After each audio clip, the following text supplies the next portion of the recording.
There will be spoilers ahead. Lots of spoilers, so be careful, won't you?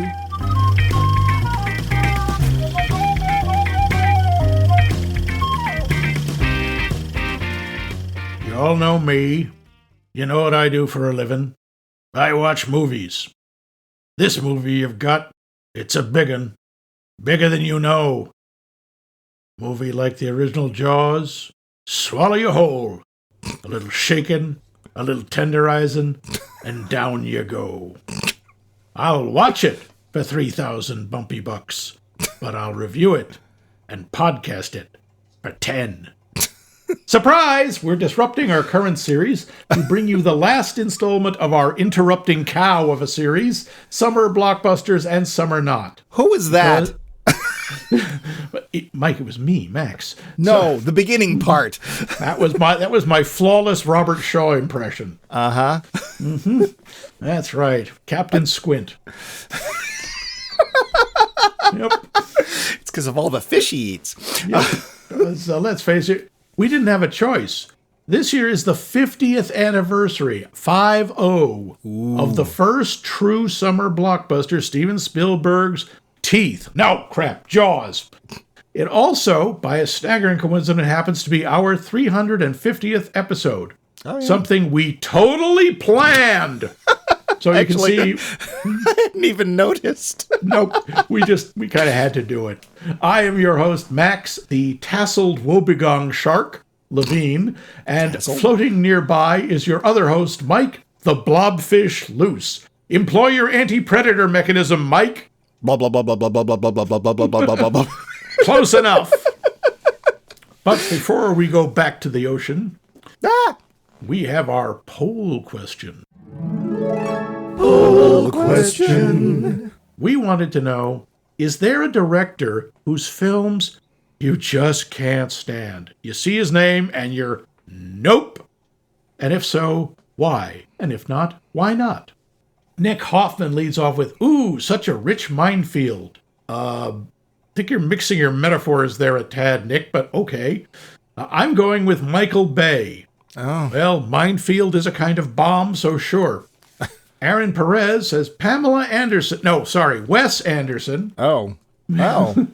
His early films are some of my favorites, but now he's just a parody of himself. Ouch. You know, I can kind of see what he's talking about. I've heard people say that. He's very a specific flavor. It's like you're only allowed like strawberry quick. And it's like, oh, I love strawberry quick. And then after a week, you're like, it's still strawberry. Can I have some? No, you can't. Yep, and in fact, we're going to double the amount of strawberry quick and put it into a big pink glass that says strawberry quick on the side. It's always that flavor of a Carnation Instant Breakfast that you leave to last because you don't really want it. Exactly. Yep. Taking time out from his curation of his invention, the Tatum. There isn't any such thing. Aha! Yes, there is. No, there isn't. I have been waiting for you to say that because thanks to the efforts of one of my spies, a.k.a. the Wheeze, he sent me an Wikipedia entry about the Tatum. Which has nothing to do with any of the things you've said he invented up till this point. Because I'm respecting his privacy and I don't want all those crazed fans after him. The Tatum is a feature of music that is generally defined as the smallest time interval between successive notes in a rhythmic phrase. Ha ha ha ha ha. That is not an invention. Blandford. Yes, Mr. Blandford wins. You don't. Yep. So, as I say in triumph, there are no directors whose entire body of work I hate, but there are some who I've come to distrust so much that I avoid. They start a film strong but can't land it, or suck at using music, or make terrible editing choices, or who become so enthralled with their own that it bogs down the movie. Had moments, but lost me. Michael Bay, Joel Schumacher, Zack Snyder, no, the Snyderverse. And I'll get hate for these, but Spike Lee can't get out of his own brilliant way. Ron Howard, his best films are fine, certainly competent, but never has anything really to say. Oh, boy. Wow. Chris Columbus, see Ron Howard, Yeah. and Scorsese. I'll never ever forgive him for The Irishman, and someone needs to introduce him to more women. Okay, that part's fair. Actually, more actors, period. Oh, but I'll also freely admit that all of these people have done vastly more than I have. Wow! Well, That's a hand grenade in the chicken coop. it's a very interesting. Here's the thing: we don't have to agree with anybody, but I can also see in a lot of the cases his point. Spike Lee, to be fair, I've only seen one of his films. I can't really comment on that. Ron Howard, the idea of him not having anything to say, I think Ron does some really good, big blockbustery type films, and they make some very enjoyable and a lot of fun. If you asked me, what does Ron Howard trying to say to us? I don't know that I would know either. So thanks, Richard. That's some really interesting stuff. Keith Wright says M. Night Shyamalama Ding Dong. And that is what he wrote. It's not my commentary. He's made some good films, but he's so enamored of his twists that he sometimes doesn't make a coherent film. Sometimes? Everyone, if you haven't seen The Happening, please don't. What? No, I'm not eyeing your lemon drink. You'll never get the those wind hours one or the back. water one? That was the evil trees. Run! It's the trees are attacking. Tree farts make me commit suicide. Okay.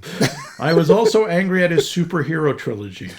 I liked Unbreakable and Split. Yeah, those are good. And then he finished it up with Glass. Yeah. How are you going to mess up a superhero, supervillain movie because you need to put in a damn twist? You forgot to write the rest of the movie. There were so many good actors, and he wasted them. Yeah, right there with you, Keith. Glass was really disappointing. Yeah, I didn't see it. Tyler Stewart says, David Lynch is not my cup of tea as a general rule. Well, then don't try to immerse him in boiling water. Again, I did like Blue Velvet and most of Twin Peaks, but I've never understood the appeal of Eraserhead. Me either. And Dune was such a disappointment. Yep. Yeah, I will kill him and stuff. I've avoided his movies for the last 30 years. Yeah, those are the only two films of his I've seen, so... Seen a couple of others. Some of them are very good. They're just very weird. Yeah. Tony Kellner says, never been a Francis Ford Coppola fan. I know he's good, but I don't enjoy his work. Hey, this is the guy who gave us Okay, never mind. Well, to be fair, let's see. How many strong women characters have there been in Francis Ford Coppola films? Hang on. Wait, Sofia Coppola was in that one Godfather's film. No, she wasn't. Yes, she was. There was no such film. It doesn't exist. Shut up. Other than that, let's see. Not a lot. Nope. Not a lot. Charles Forsyth says, I think it comes down to, would I watch a movie by this director? Yeah. Michael Bay is generally a no, except for maybe Bad Boys, which was a seminal movie for 1990s buddy cop films. I'd watch that. Okay. Uwe Boll, oh God, is a solid can't stand. Yeah. In 2009, he made a few movies where he really tried, but there's not a lot pushing me to check them out. Boll's work is just bad, and not in the Neil Breen way. Who? I had to look him up too. Yeah, where I have to watch it just to gawk at the badness. Ball became the go-to director for bad video game to film adaptations. Hey, looking at you, Blood Rain. Yeah. He benefited from a German tax break for investing in movies. The law allowed you to write off money you invested in a film, even if you made the money back. Wow. It's a have your cake and eat it too opportunity. This sounds a little like the plot for The Producers. In order to get the full benefit of this law, you need to invest in a film that was just successful enough to pay back your investment. Wow. Oh, brother. Man, I mean, you got to admit that's a Roger Corman level of skill, right? Okay, we need to make a movie that only this many people will see. This exact amount of money. What does he like? Stand outside and like, okay, enough people have gone into the movie. Go away! You don't go away! Yeah, he's no Phil Tucker, that's for sure. Seth Jacobs wrote Miranda July. Don't know her. Her films are pretentious and insufferable. Dear. I've said it many times on Facebook, I think Christopher Nolan is the most overrated director on the planet. Wow. Huh. You really believe that, Seth? Swear to me! He just doesn't trust his audience. Every time something important is occurring on screen, he feels the need to jog our elbows by amping up the blood and thunder background music until it threatens to drown out the dialogue. Ooh, he's not wrong. Huh. Wow. That's that coming. That's 2 for Chris Nolan. Yeah. 2 or 3 for Michael Bay. And of course, from the lands of snow and winter, where they raised film directors only to feed them to the walruses, Vince says, most directors are hit and miss, but Michael Bay is all miss for me. I don't think I like any of his movies. I don't think I ever think Michael Bay. I don't think I ever think. In Michael Bay, I won't watch it, but more, I don't want to see that and then learn it's Michael Bay. Jack Snyder isn't a draw either. I checked. He meant Zack Snyder, who is, in fact, Jack Snyder's evil twin. It explains a lot, doesn't it? Who's Jack Snyder? He's the good twin. Oh, okay. Mm-hmm. And what has he made? Nothing. Oh, he doesn't do movies. He works in penguin rehabilitation. And now, strap in, because it's that loquacious Irish lad, Bill O'Lading. Oh, Bill O'Lading, Bill O'Lading, Bill O'Lading. First off, I refuse to see Woody Allen or Roman Polanski films. I can't think why. Yeah. What do they have in common? Both have been credibly accused of rape. Allen, his stepdaughter, Dylan Farrow, and Polanski, a 13-year-old actress that he confessed to California prosecutors of drugging first. Yay. Polanski even accepted a plea bargain, but then fled the United States and has remained a fugitive from justice in France, Poland, and Switzerland for the past 47 years. Yep. He's to have talent, without doubt, but it is a damning indictment of cinema that any studio will continue to use their services, much less insure them. Yeah. In terms of actual film quality, George Lucas. Surprise? No. Would you believe that it's like a bag of rock salt? Would you believe that the man ice cream? actually only has 6 directorial credits to his name? Yes, I do believe THX that. 1138, American Twice. Graffiti, Star Wars 1, 2, 3, and 4. Yeah. Huh. To be fair, THX was made twice. He did it as a student film, and then it was actually somehow greenlit by a studio and released. Lucas produced all the rest of the works with which he is associated. American Graffiti is a masterpiece, and Star Wars A New Hope doubly so, but Lucas was saddled with low budgets back then and made some smart choices out of necessity. It made for amazing storytelling and 2 of the best films of the 70s. Star Wars 1, 2, and 3, the prequels, I assume, they are stinkers. They just are. Yep. Lucas got so wrapped around the axle of his own gravitas. That's a nice turn of phrase. I like that. The man got high on his own supply. It was forgotten that cinema needs to tell stories first and be spectacle second. Yes. Horrible dialogue, wooden acting, inexplicably bad side characters, Jar Jar Binks, poor choices that erase all suspense. It's a wonder that Greedo didn't shoot himself to ensure he didn't have to be in a Lucasfilm any longer than necessary. Well, maybe later he will. It's no mystery why Lucas has not directed since 2005. There were no more yes men left. Beam me up, Scotty. Yeah, he sold them to Disney. Yeah, that's right. Yeah, you look kind of sad. And the light is blinking. My heart is thumping. Oh, is that what that is? Yes, that light breaking from the west. Doris Hempelmeyer. Hello, Max Mike Movies. Hi, Max. I sure did miss you guys last week. There was something wrong with Monday because there was no Max Mike Movies. Anyway, I'm here to answer your poll question for this week, which happens to be, is there a director whose films you just can't stand? And boy, is there. One in particular, and I just don't like anything he's done. I think he's violent. I think he's just a jerk to me. And that's Quentin Tarantino. Now, I know there's a lot of people out there who's going to say, what are you talking about? But I'm sorry. I just don't like his violence. I just don't like his attitude. I don't like anything about him. So that is my answer. Thank you for having Max Mike Movies back on this week. I am so excited to hear the new episode, and I will be looking forward to hearing it next week. Bye. Okay, Tarantino. I know he's not a lot of people's cup of tea. That's fair. I enjoy a lot of his stuff, but I know he just makes people's fingers itch for a baseball bat. It's his fault. What about you, Mike? Who's that one director who just makes you go, no? Man, I hate to come right after Doris. Quentin Tarantino. Cannot stand it. And the sad thing is that the earlier films of his I saw by mistake because I didn't know who he was. And they were at friends' house and they were like, hey, let's watch this film. And afterwards I'm like, wow, that was brutal and just unpleasant. Who made this? Oh, Quentin Tarantino. Okay, I don't want to see any more of his film. Next time I'm visiting the same friends, hey, let's watch this film. It's called Jackie Brown. Okay, we'll watch that. Who made this? Oh, it's that Tarantino guy. That's it. I'm not watching any more Tarantino films.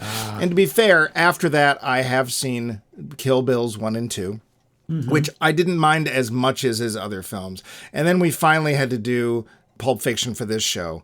Didn't like it. Don't like the man. Don't like what he does in his films. I hate the brutality. I hate that he holds your face in it. And quite honestly, once I found out about the feet thing, I really was not too cool about that either. It's like, now I can't, it's like, I'm staring at the feet. I'm staring at the feet. They're in this frame. I have to stare at the feet because I know he's doing unspeakable things off the camera with the feet. Oh. You know he is. And also, he just is like We don't kink shame on this show. You also he goes for these moments. He has to have these great moments, all these great moments. And I'm like, stop chasing the moment. Tell a fucking story. Ooh, I have to now beat myself. Tell a story. And I just do not enjoy his films at all. Okay. I stopped seeing them after I tried to stop seeing them, but you made me watch Pulp Fiction.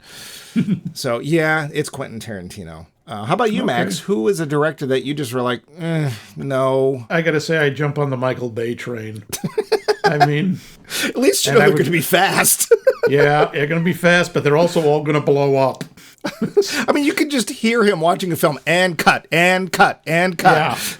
Yeah. Yep. Hey, who held that camera still for 8 seconds? I want that guy off the lot. I want his family dead. Where's my monkey? Yeah. Come on, take this monkey and fill it with meth and give it the camera. Yeah. So Michael Bay seems to be the winner. Exhausting. Yeah. And also not in a fun way. No. I mean, Michael Bay is one of the few directors who you just go, enough already, God! Oh, come on! Yeah. Thank you all for your answers. They were most awesome. They were. Some of them very cool. Surprising, too. Yeah, and that's giving us a lot to think about. And neither of us enjoy that, so we do it as little as possible. It makes the smoke come out of Max's hair. Yeah, that's right. It makes my puzzler hurt. But we want more of them because we want you thinking. Let me ask you this. When you're in a bad mood, what movie or what sort of movie do you like to watch, if any, to take you out of it?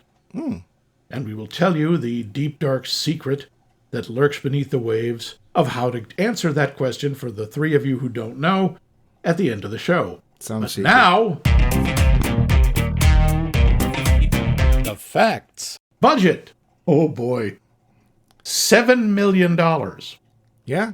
Worldwide gross, $488 million. Almost $500 million, and this is in 1975. Cripes. This still remains one of the most successful movies of all time.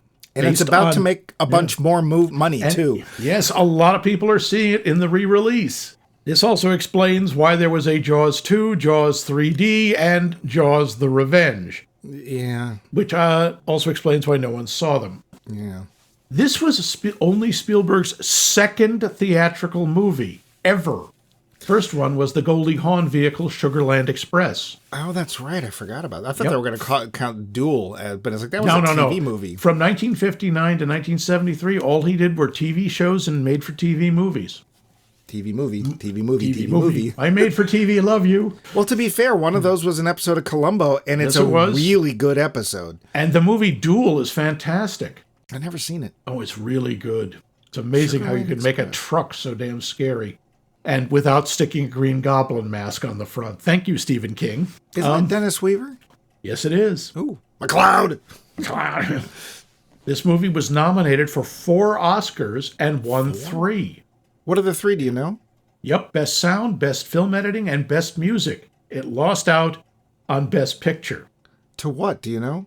One Flew Over the Cuckoo's Nest. Oh. Yeah, kind of bad luck there, Steve. Yeah, it's not like when Star Wars lost to Annie Hall or whatever it was. When the composer, a kid named Johnny Williams, originally played the score for Spielberg, and particularly that dun dun dun, Spielberg laughed out loud and said, "That's really funny, John, really, but what did you have in mind? What did you really have in mind for the theme of Jaws?" And that Spielberg later stated that without Williams' score, the movie would only have been half as successful. And according to Williams, that's what jump-started his career. Yeah. I mean, he'd done lots of stuff since Gilligan's Island. But I think that was his first, like, big cinematic score. Because people, like, that's when they would start selling the score. Like, you could buy the soundtrack of Jaws. Mm-hmm. According to Spielberg himself, the prop arm in that early scene where they find Chrissy's remains, it looked too fake. So instead, they buried a female crew member in the sand with only her arm exposed. Oh. Yes, and then covered her with crabs. Yeah. Yeah. I remember the first time I saw that freaked me out. According to the writer Carl Gottlieb, Roy Scheider ad-libbed the line, "You're going to need a bigger boat." Really? Yep. Yeah, Just came out of him and they're like, "We're keeping it." Speaking of ad-libs, Robert Shaw ad-libbed the entire poem of "Here Lies the Body of Mary Lee," died at the age of 103. After Spielberg prompted him to give Brody's wife on the dock a hard time.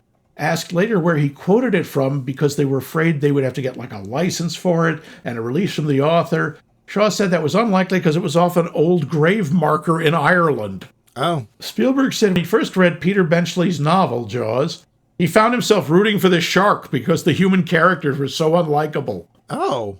You've read the book, haven't you? I have. He's not wrong. Almost everyone in that is a jerk, even Brody. Oh. The book, I will get to this, the book is a lot more complicated, and I don't think it needed to be. Though respected as an actor, Robert Shaw was a problem. Really? Why? I can't imagine why. He was too fond of the drink, as they say. I'm surprised. Yeah. Shocked and surprised. Now, Roy Scheider, at interviews, has described him as a perfect gentleman when he was sober. All he needed was one drink, and then he turned into a competitive son of a bitch. Wow. According to Carl Gottlieb, Shaw was having a drink between takes and announced, "I wish I could quit drinking."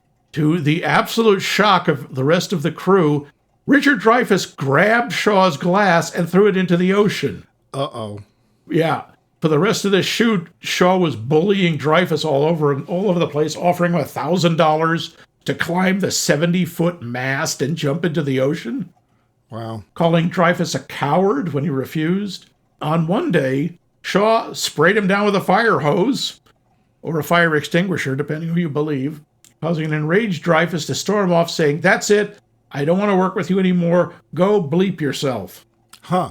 When it came time to shoot the famous USS Indianapolis scene, Shaw tried to do the monologue while drunk, because the men were drinking, and nothing in the entire take could be used. A remorseful Shaw called Spielberg late that night and said, "Can I please have another try?" And the next day he did it in one take. And that is one of the most amazing sequences in the movie. We'll probably get back to that. Probably. Initially, Shaw and Dreyfuss hated each other. Luckily, it got better.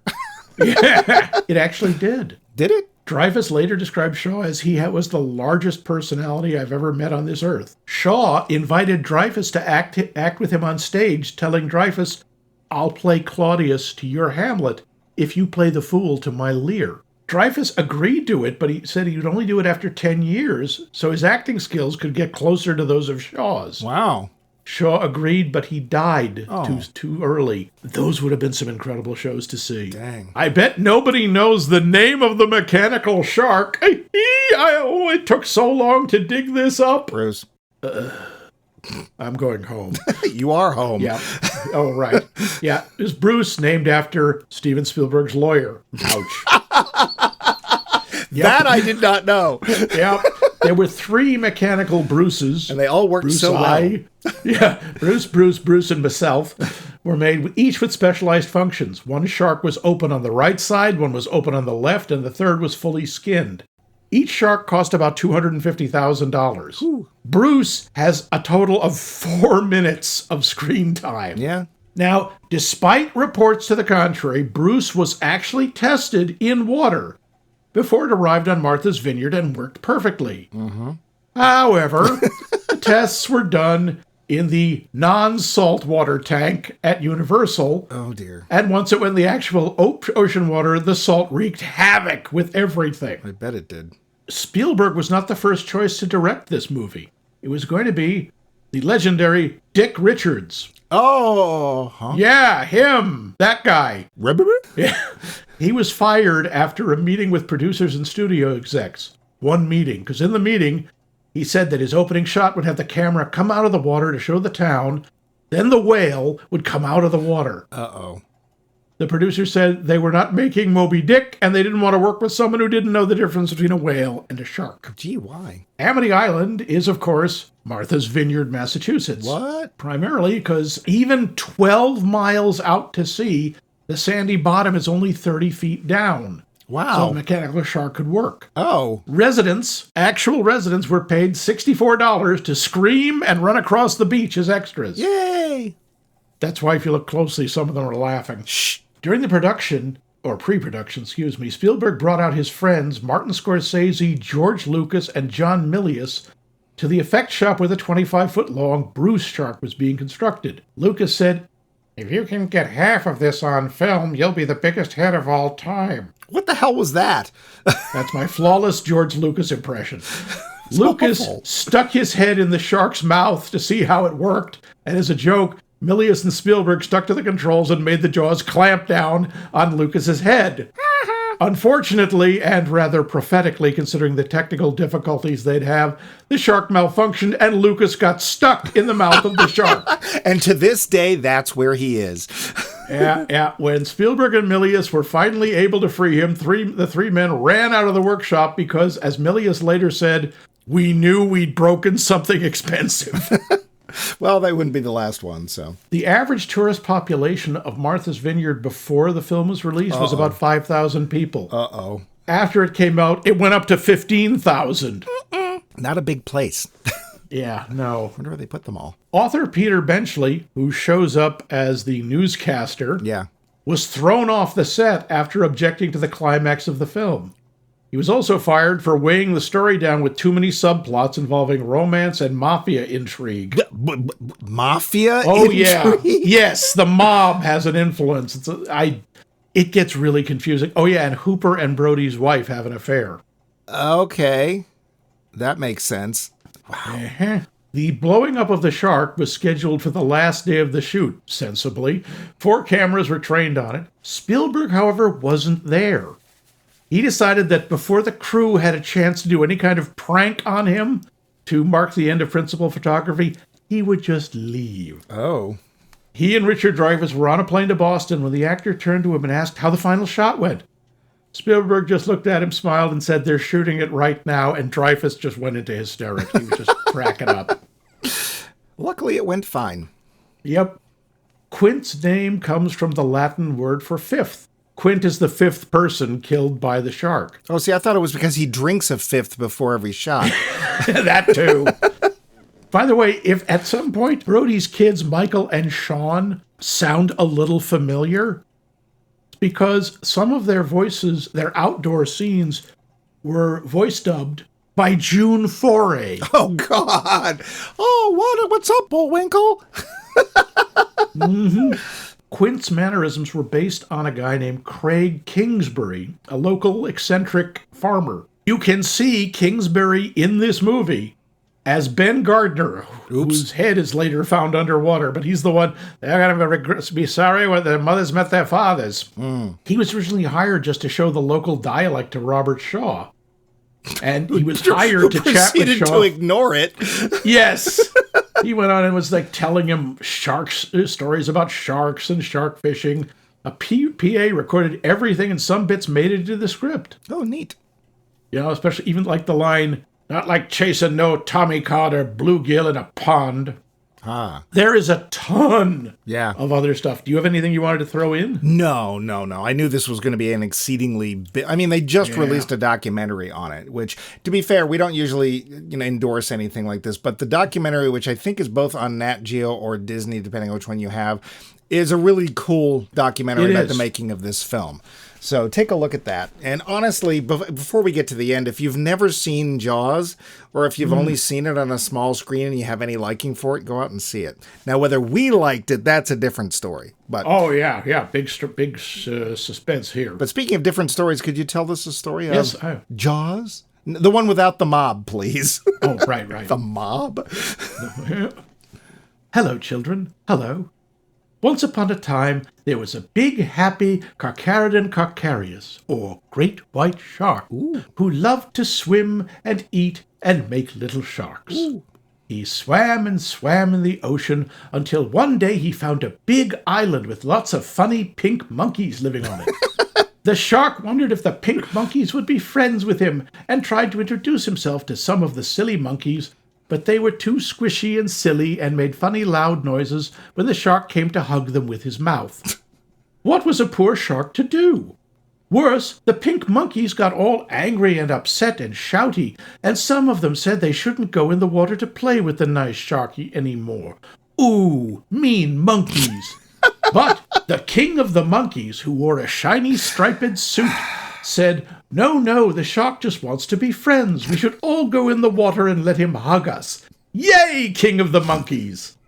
But the mean chief monkey did not like this idea at all, and he got the other monkeys so upset that they hired Grouchy Monkey and his ugly boat to go and make the shark go away. So mean. Even worse, they hired a nerdy monkey and brought along the chief monkey, so the three monkeys all ganged up on poor Sharky. They went out in their big dumb boat and chased the poor confused shark around, sticking sharp things in him and then tying hard yellow balloons to the sharp things just to be mean to the shark. Boo, monkeys! Poor Sharky had no choice but to hug the grouchy monkey with his mouth really hard, so the grouchy monkey would know just how much he had hurt Sharky's feelings with the hard balloons. But then evil chief monkey offered Sharky some candy to eat, but it was really a big boomy thing that blew up and gave Sharky an awful headache. Ouchie! So Sharky sank away and never tried to play with the mean pink monkeys again. So remember, kids, the real treasure is the friends you make along the way. The film. You are an absolute loon. I like my interpretation. I'm sure you do. At least we don't have to worry about you giving away any spoilers. But now they know that there's a king monkey and a chief monkey. But first, let us talk about the cast. Well, actually, no, first, real quick, because I often ask you this. Did you see this when it came out? You were technically old enough. I was not. I did. I remember I saw it at the theater near my house. I went to like a matinee so there weren't that many people in there. But I remember feeling the entire row of seats I was in slam backwards when there was a jump scare, or particularly when the head rolls out of the boat. Yeah. Which I still maintain is the scariest moment in that show. Yeah. And people were just throwing themselves back in their seats. Ah! Yeah. I didn't see it because I was 10. You didn't, okay. Luckily, my parents loved me and didn't let me go to the movie. Not that I wanted to see it. So it was a thing, and we'll get back to that part. Yeah. But yeah, I don't remember the first time I actually sat through Jaws. I want to say it was decades after it came out. But I didn't want to go in any body of water for almost a year. Wait, you didn't rush right from the theater to the beach? Nope. Funny that. Amazing. But yeah, so let's get to the cast. Yeah. Roy Scheider as Brody. Roy Scheider was not a major name. He had done a bunch of stuff. Yeah. But this really was what put him on the map. I think wasn't he the co-star, if you want to put it that way, of the French Connection? I think he was. Yeah, he is in that. Yep. Roy Scheider is an actor that I have never understood why didn't go further. I really like Roy Scheider. And yes, I looked it up for fun. He got $400,000 for this film. It was the biggest payout he ever got. That was it. Wow. I really like him. He brings a really interesting side to this. He's definitely the middleman between Quint and Hooper, right? Yeah. So he's somebody. He's more of the everyman. He's not an islander, and there's talk about that during the film about, you're only an islander if you were born here. He is somebody who's trying to escape the violence of New York City as a policeman, and oops. It followed him. So you get somebody who's got that street smarts, that sense in this community that doesn't know what to do with it, right? Yeah. Mm-hmm. I really like Roy Scheider in this part. He's not the main character. We'll get to who that is in about 10 seconds. But he does his part very, very well, and he's the guy you're rooting for, quite honestly. Yep. So, and you can tell he's a good dad, too. I always like it when we've got a good dad, which is nice. Especially the part where he's like, I don't want the boys to go, get out of the boat. Get out. We're just by the dock. No, get out of the boat. And Mom's like, oh, honey. And then she looks at the newspaper and she's like, get out of the boat. So she sees the picture of a shark headbutting his way into a longboat. Yeah. So, yeah, I like Roy Scheider. And again, I don't know why. C-Lab 2020, whatever. No, it was Sequest. That's right. I don't know why he was not a Blue bigger Thunder. name. But I liked Roy Scheider. I really did. Robert Shaw. Robert, no scenery left unchewed, Shaw. But let's face it, his name's on top for a reason. Yeah. He was the name. I only know him from one other film, and that film was From Russia with Love. You didn't know? You never saw The Sting? Oh, I forgot he was the Irish cop in The Sting. That's right. Mm-hmm. Man for All Seasons. He's Henry VIII. Nope. But, dear gods, I mean, if you remember one character from this film, it's going to be Quint. If you're going to parody one character from this film, it's going to, well, to be fair, it's going to be Quint or the shark. Candy Graham. So... Yes, I don't know where he's supposed to be from, because it certainly isn't Amity / Martha Vineyard, but that's okay. Sort of by way of County Cork. Kinda, yeah.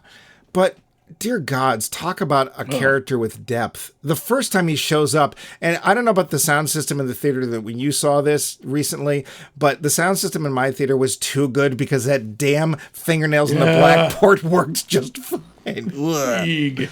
But he shows up and he's like, hey, here's the deal. And then he leaves. And even though the film doesn't follow him, I think the audience is like, could we bring that guy back? I think he has a good idea. Let's get him. Just the way, even just the way he closes out you. Mr. Mayor, Chief, ladies and gentlemen. It's like, you might as well call them all sons of bitches. Like, ladies and gentlemen sounds like the worst thing you could call anybody. The best part, I think, though, is when we find out he's wrong. Yeah. Because, to be fair, he gets et and the other two don't. Spoiler, it's a 50-year-old film. I don't care. Yeah. So, I like that point when he finally turns to Hooper and says, all right, what can you do? Because he's like, that's when you know he's desperate. Yep. Yeah, and the back and forth between Quint and Hooper is terrific, which brings us to, of course, Hooper, Richard Dreyfuss. Damn you! Yes, I'm Richard Dreyfuss, damn it! I deliver every line the same way in every movie!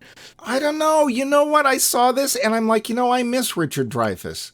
That's the thing. Richard Dreyfuss was one of those actors. He tended to play things the same way, but he was really good at picking parts where he worked. It's like Jack Nicholson. Or plays Jack Harrison Nicholson. Ford, or it's Humphrey picking Bogart. the right part. Yeah. And he does it. I remember this in The Goodbye Girl. It's like, I can see elements of both characters, but they're completely different. He was actually really toned down for Mr. Holland's Opus, which is, I think, the last film I saw him in. So...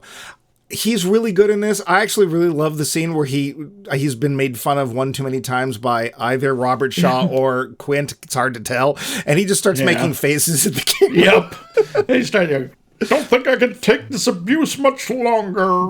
W.C. Fields is not in this film. Oh, is that who he was doing? Oh, yeah. Oh, couldn't tell. That also, by the way, was improv. Isn't it sad that you do a better W.C. Fields than Richard Dreyfuss? Oh, thank you, boy. Thank you. Get away from me now. You bother me. Yeah, no, I like him in this. He's not a huge part, but I do like him in this. And, I would really like him in Close Encounters in a couple of years after this. So, and the chemistry between him and Brody is terrific. Yeah. The chemistry between Quint and Brody. Because Quint is obviously like, look, I respect you. I know you've seen some stuff. You are the only one on this island I respect. You can tell. Because you tried to close the beaches. Yeah, you were the only one who was smart enough to do that. Yeah. The three characters together, the chemistry is great. Oh, yeah. And it leads to one of the best scenes in the film, but we'll get back to that. Yeah. Oh, I know what that is. Yep. Yeah. We got Lorraine Gray as Ellen Brody. Elaine Gary, Very small I think part. it's Lorraine Gary. Excuse me. I know, but for some reason it's always been stuck in my head as Elaine Gray. I don't know why. But yeah, Elaine Gary, she's terrific, but she doesn't have much to do. No. So Murray Hamilton as Vaughn is perfect. Oh, he is. You just loathe him from the first moment, and you're supposed to. And it's like, oh, you have a car dealership too, don't you? Because that's your mayor and car dealer. Well, I don't know if he actually has one, but you dress like Herb Tarlick from WKRP in Cincinnati. Yeah, he's been in. Let's see, everything. He is one of those characters. He mostly did TV, but he is relentless in his. He says he's doing it for the good of the island, which I think it's two things. I think it's A, he wants the money, and B, he wants to stay mayor, which I'm guessing up till now hasn't been that big a deal, but it's a nice little seat of power. Yeah. And that little part where he goes crazy at the end, kind of. He's broken. Well, he knows they're all going to blame him, as they should. As they should. But he also, my kids were on that beach too. Yeah. He's also realizing it's the enormity of his screw up is hitting him. But also, he didn't ask his kids to go in the water first, just saying. So, quite honestly, after that, I mean, everyone's just bit parts. Except, for Lee Fierro. Oh, Mrs. Kittner, one of the other biggest scenes of the film. There is a story, apparently the kid who played Alex Kittner was working. Jeffrey Voorhees. Yeah, he was working in a restaurant at some point, much later in his life, in his 20s or 30s, I don't remember which. And she came in, and he recognized her, and he came over, and apparently they got on like best pals. Well, she noticed that on the menu, there's an Alex Kittner sandwich. Okay. And she mentioned it to the waiter, and then he came running out like, oh my God, because they hadn't seen each other since the original shoot. She doesn't have a huge part. It's one of the smaller parts.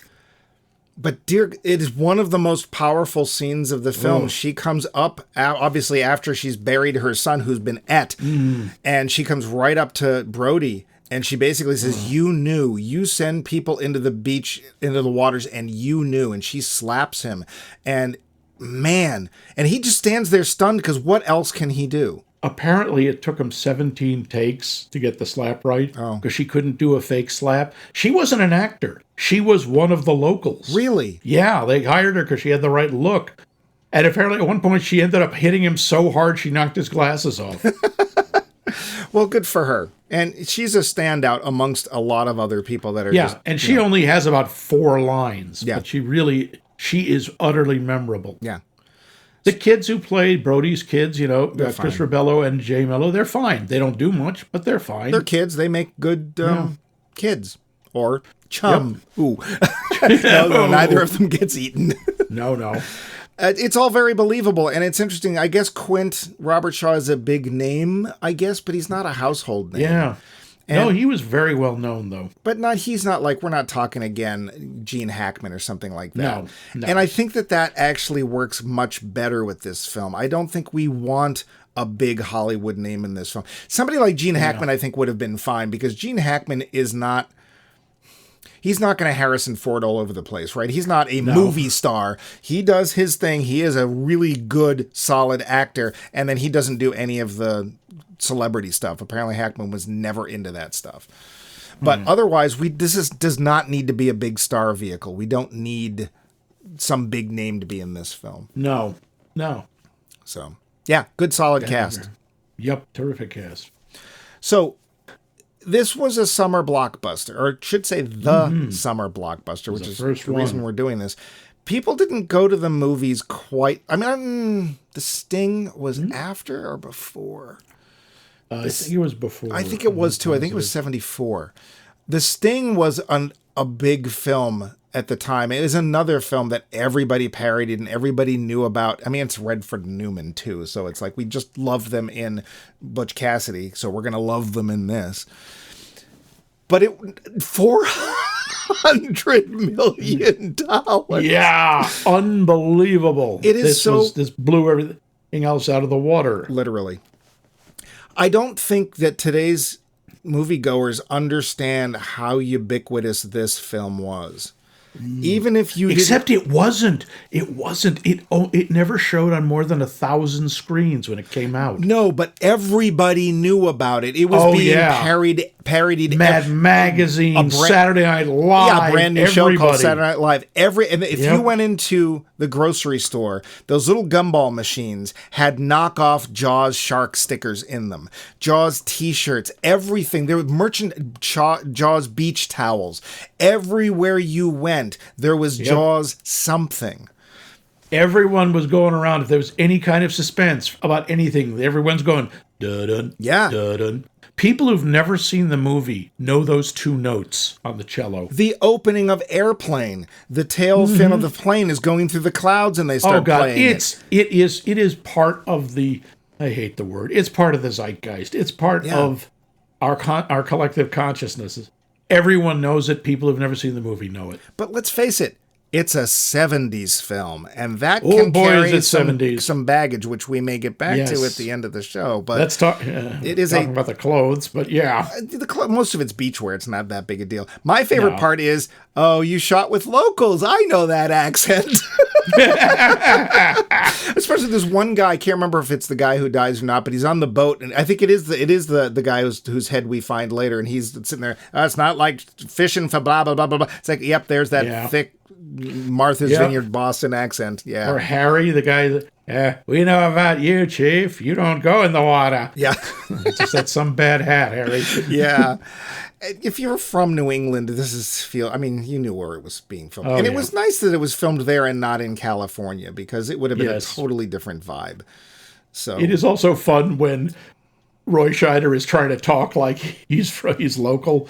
You don't say yard, you're supposed to say yard. Oh, sorry, they're in the yard, not too far from the car. Thus proving how's that? That doing a Boston accent is harder than it sounds. It's really hard. How's that? Like you're from New York. Funny thing about this movie being a blockbuster, it is not the kind of movie that we would think of as being a blockbuster today. In a lot of ways, I think of this as a character film. It really is about the people. It's also very small scale. Yeah. The world isn't in danger. It's this little beach community. Yeah. This little town. One of the differences between Martha's Vineyard and Amity Island is Amity Island clearly has one town. Right. Martha's Vineyard has like 6. All of them named Kennedy something. Kennedyburg, Kennedyville, Kennedy Town. Well, I don't know. Some of them are named Cabottville, Lodgeville, Cabot Lodgeville. Cabot Cove. Oops, wait, wrong coast. Wait a minute. No, it isn't. Go there, you'll get... No, you don't want to go there. You'll get murdered. I keep forgetting that Cabot Cove is supposed to be in Maine when it's so obviously not. But yeah, very clear. Anyway, yeah. It is, and it's like, it's eventually 3 guys on a boat after a fish. Like, that is not blockbuster material. Blockbuster is spaceships shooting a giant space station. Oh, no, space monkeys. Yeah, or a giant UFO coming in, us meeting, some big event where we're meeting aliens for the first time. Yeah. Stuff like that. Like, that's blockbuster material. And to be fair, I don't remember what it was that grabbed people about this film, but it grabbed them. It did. Pacing. Interestingly, again, for a blockbuster, I think the pacing is fairly slow. Not in a bad way. It's leisurely. Yeah. No, it's not like boom, boom, boom, excitement. There's a lot of fairly mundane stuff. There's a lot of reaction time. Yeah. There are conversations that go on for a while. No, that's very true. There's also some fake stuff. Like, we think things are going to happen, like the one time when the kids they have a fake fin and they come up, and I love They're obviously brothers, and one points to the other. He made me do it. And it's like, you literally almost just got shot in the head. So I'm like, these kids, let's see, it's been 50 years. I wonder if these kids are still grounded. Probably. They should be. Yeah, yeah. Oh, and some of it, the stuff that you don't realize you were waiting for. When the shark is in the pond where Brody's son is, and you just see, from the shark's perspective, he swims right by the kid, and they're pulling him out of the water, and they show a close-up of the kid's legs. Yeah. And you realize, the first time I saw it, I didn't realize, oh God, I really was worried that the shark had taken a piece of him. Yeah. And I gotta say, the kid's look of terror, really well done. He really looked like somebody who was about to go into shock, which is what happened. I assume Robert Shaw was standing on the beach, pointing at him, waving a bottle of whiskey, going, "Ah, you're next." Okay. So we said earlier, this is a 70s film, and that can, again, pacing is one of the things. One of the others is special effects. Let's talk about Bruce. Okay. For the most part, Bruce works fine. And when Bruce first pops up out of the water at Chief Brody, they are very smart. It is not a long shot, and we don't see him coming either. And I think that, honestly, it's Roy Scheider selling this holy crap moment that really works for that. That startled the hell out of me in the theater, because there's no music sting initially. No. It's just totally, he's like, chum some of this stuff. It's not even looking. We see the shark come up. He says, "I'll be your chum." Okay. Yeah. But, and the scenes of him swimming around the boat, very effective, very effective. Oh, that's a 20-footer. 25. 3 tons on him. It's like, wait, that's a 6,000-pound fish? We need a bigger island. Can we go back, please? Can we get an aircraft carrier, please? And when it's trying to break through the hull with something we know it can do, because there was a newspaper story about it. But there's a scene where, how to put this nicely, the fish leaps onto the boat. Ah, yes. And it is very clearly there's somebody standing under it going, hop! Well, it's probably like some sort of crane or something. Yeah. But it doesn't, even the action doesn't say, yeah, shark would do that to me. And I think that particular shot doesn't work. I also do kind of question the scene where it's going after Quint, and it's just basically going, it's like, okay. I will say there was a directorial choice that I think was very, very smart, especially for a 27-year-old Steven Spielberg. Yeah. And that was, the shark doesn't make any noises. Now, you may say, well, of course, sharks don't make noise anyway. But it doesn't stop people. Oh, how many times have we heard rats or mice squeaking when, if you've ever met one, I have never heard I've owned mice. They have never squeaked unless you were like squeezing them and they were hurt. They don't just squeak. Or bats, you can't hear their noises. You could easily have made a monster sound, or there could have been a sting of dun dun dun dun right when the shark is eating Quint, and there isn't. Nope. The soundtrack in this is very sparse. There are long periods where there's no background music. Yeah. There's nothing, and that makes when it comes out a lot more effective. Well, there's one point of the music I'm just like, huh. And that's after they've put the first barrel, maybe even the second barrel, into the shark, and it's swimming away, and the ship's going after it, and there's this sort of upbeat, happy, we're at sea music, and I'm like, why are you so happy? They're about to get et, or I don't know. They don't know that. They're like, hey, look, we succeeded. We got the barrels on him, and now we're just doing a nice chase. And where did he go? Yeah. And eventually we come to what is the best sequence, I think, in the movie. Well, we talked about the other one, which is Mrs. Kittner, which was it's a slap in the face for the audience, too. Probably the most dramatic. I think the one that just draws you in completely is them sitting around the table. Quint and Hooper start showing each other their scars. Yeah. And I love the bit where I didn't understand it when I was a kid. But when Roy Scheider lifts up his shirt and looks at his, and that's an appendectomy scar. You can't show that. Doesn't count. Yeah. Well, that's why he puts his shirt down and doesn't say anything. Yeah, he was smart there, but it's like, okay, that's a great insight into him. It's like he wants to participate, but he's not going to be stupid about it. Yeah. And then we get Shaw's speech about the Indianapolis. Yep. Dear God. Oh, my. All of which, by the way, is true. Yeah. All of it. Delivered the atomic bomb. It sank. 1,100 men went in the water. A little over 300 came back out. They were not, however, all eaten by sharks. Some of them died from complications of drinking seawater. Some of them went crazy from drinking seawater and had to be put down by the others. Ugh, but way down. a lot of them were eaten by the sharks. Well, but that story also just really wraps up the whole plot, right? Because why is Quint, why is Quint the way he is? Because he's been living with this ever since, and that's why he keeps going after sharks, and we see his little workshop where he's boiling shark jaws and has them hanging up, and you realize that it won't matter how many he hangs up, they will never fill that hole. And of course, it's slightly ironic that of the three, he's the one who gets eaten. Like, he's lasted this long, and he's finally taken down by the thing that he's been basically setting his life against ever since. I do like that line, I'll never put on a life jacket. Yeah. Like, nope, I'd rather drown right away than wait. Yeah. Or get eaten. And then the way they go into it, and they start, he starts singing that creepy farewell and adieu, you fair Spanish ladies, that is basically his theme song. And then Dreyfuss turns it into show me the way to go home, and they all sing together. Yeah. I think that is such a touching moment. It is, but it's also kind of dumb. They have told us a number of times this shark is a night feeder. Why are you getting drunk at night? This seems like a bad idea. And lo and behold, it is. Yeah. So, but I hate to say this, we are running out of time because we're 57 minutes into this show. Oh, okay. So, if you have one last note you want to get to before we? Nope, I think we're good. Because it's Jaws. Is it any good? Da-dun, da-dun. Da-dun.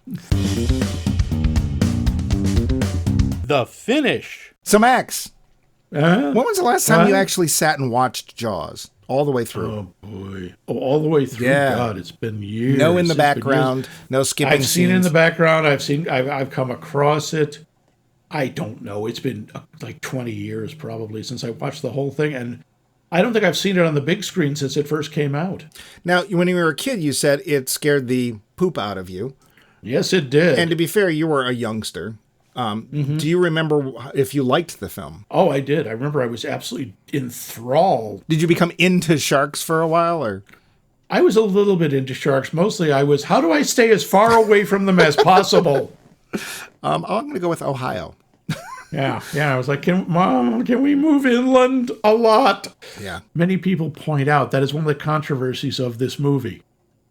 This movie has done terrible things for sharks, basically. That's why we have Shark Week. And it's not true. No. A lot of this stuff in this is absolute nonsense.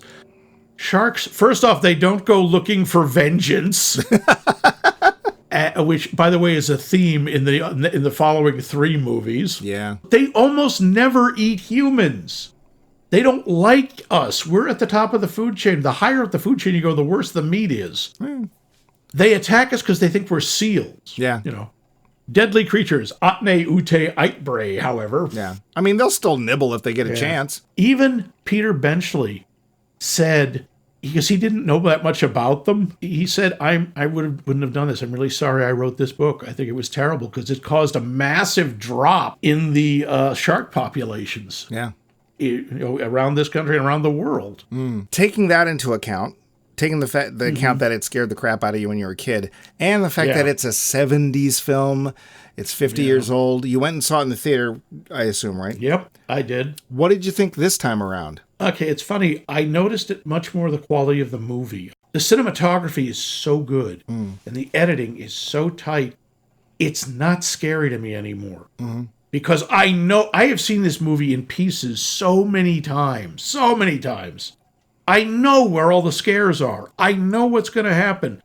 I do, however, twitch when Ben Gardner's head rolls out of the hole in the boat. That I maintain is the scariest sequence. And it's not because of the shark or even the head. It's because you're in that water and it's dark and it's New England water, meaning you can't see more than about 10 feet, maybe. Yeah. It's not like you're in the Caribbean where you can see for miles. Like, you don't know what's out there. Also, they've left out the part where it's really cold. Yes, it's freezing. So it's not as scary, but I can appreciate it more as how well it's made. What about you? You'd seen it. You knew this movie. It's even if you hadn't seen it, you knew the movie because little clips of it would show up in clip shows. It shows on Hollywood. The scene with the three of them in the boat at night is one of those scenes that it's just classic. I actually went with my buddy the Weasel. Hey, Weasel. And he's much younger. And he said he'd actually seen it, which surprised me. I didn't think that it was a film he would look for. Our theater was surprisingly full on a Tuesday night. Oh, there was a lot of people there. I mean, we're not talking hundreds of people, but it's a Tuesday night for a 50-year-old film. And people were sitting there through the credits. And I just didn't have the heart to say, there's no end credit scene. We won't do this for another 45 years. So you can go home now. I think it makes me miss films crafted as well as this. Yeah. Because while it's languidly paced, while there is not as much action as you think there is, it's always interesting. And Spielberg does something we don't tend to do much anymore, except for Robert Altman. And that is you'll have multiple characters talking at the same time. The nice thing is you can hear them and you can decide what you're going to listen to, but the people in the background are saying interesting stuff and you can pay attention to that and find out more of what's going on. Yeah. I think we benefit from not having a big named actor strutting about trying to do things their way, except for Robert Shaw, who wants to do things the drunk way. Yep. But he's so good you don't care. I think it holds up. I think it's not a film for today's audiences with the pacing. That being said, there was a bunch of people that most of them were older. It is not what you expect for a blockbuster. It's not all actiony. It's not that gory, all things considered. In fact, one of the gory scenes is almost kind of funny when the leg falls down to the bottom of the ocean. It's kind of funny in a weird way. It's not, but it is. So I think it holds up well. It shows that the Spielberg kid might actually know something. Could be. And it's arguable. A lot of people have said this. This actually might be his best film. I think you could make a case for that. I'd have to think about it. I really like Close Encounters. I like that film a lot. Another film that is not all actiony and is also languidly paced, and you get to know the characters really well. But I really like that. I liked it in '77. I saw that film many times in the theater. So, closing out this series, there's a reason that people went to see this, and it had nothing to do with what blockbusters would become. Yeah. So if you get a chance while it's also a great print. They did and Mr. Spielberg will come out and thank you personally. Also, big 4K restoration is gorgeous. I had to notice something that made me very sad. I don't know about you. The previews I saw before this film, all but 2 of them were for re-releases of films that we've already seen. Oh, yeah. It's like, oh, you remember Back to the Future? You like Back to the Future. And there was another one, and there was 3 of them that they're like, yeah, we've seen this. And they weren't like Back to the Future, let's face it, how many times have we seen that? Many times. Do I need to see that on a big screen? No. I probably will not go. And I forget there was another film too. It's just like, that was a film I saw. I don't need... Jaws... different story. I think this does benefit being seen on a big screen. I think it definitely does. Yeah. So Hollywood can't even be bothered to remake itself now. It's just going into reruns. Well, I noticed that like this summer, the re-releases have had some of the biggest box office. I know. Which... Yeah, maybe learn something, Hollywood. Yeah, your current movies stink. We don't want to see those. We only want to see stuff we've seen 300 times before. So part of it's our fault, but you know what else is our fault? The poll question. Max, would you go over the poll question and how people can answer it again, please? Hey, it's the best metaphor I've had in a long time. Entirely your fault. We want to know, when you're in a bad mood, what movie or what sort of movie, if you don't have a specific one, do you like to watch to take you out of it? And you can tell us by writing a message on some waterproof fish and waterproof paint. And or you could just email us. And we'll... Email. Boring. Hey, all the floundergrams are going to you, pal. You deal with it. I'm making a nice soup out of them. Yep, you can floundergram us at maxmikemovies.com. You can also go to our website, www.maxmikemovies.com, and leave a comment. We're also on the various fishy social medias. There's no fishy social media. There are so many fishy social. We're on Facebook. And Blue sky, of course, mastodon. bluefish. No. I actually want manatee. people to find them. Stop making up new names for things. And under them were all Max Mike movies. Fish. And of course, you can use your shellophone to call us, to call our Listen, fishy Sigmund. hotline. Yes, Blurp and Slurp are standing by to take your calls. Hey, Our I'm Big hotline, Daddy. Okay. 617-398-7266. That's 617-398-7266. Do it today. But now we return. We go back in time to our existing series that we have interrupted, and that is Directors in Short Pants.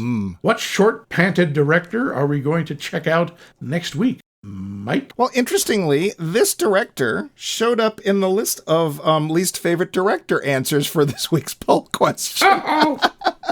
Oh, dear. That being said... Michael Bay, we're doing Michael Bay, we right? are absolutely not doing Michael Bay. I will go thank back to God. Phil Tucker before I do Michael Bay. Heck, I'd even go back to Ed Wood. This is a director that is generally well-liked. One of our listeners, or I should say answerers, did not care for this person. And it is a film that I have never seen. I don't know if you've seen it or not, but I would like to take another look at Wes Anderson. And his first film was a movie called Bottle Rocket. I know I do not know that one. nothing about this film. I have seen many other Wes Anderson films. I don't think I've disliked any of them. I like some better than others. He is a flavor, though. So if you don't like Strawberry Quick, you're not going to like Wes Anderson. Although in the earlier films, like with Rushmore, he wasn't so Wes Anderson-y as he is now. No, he was more proto-Wes Anderson. Yeah.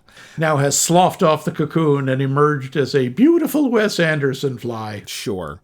So next week, come and join us as we shoot off a bottle rocket on Max Mike Movies. Full of fish.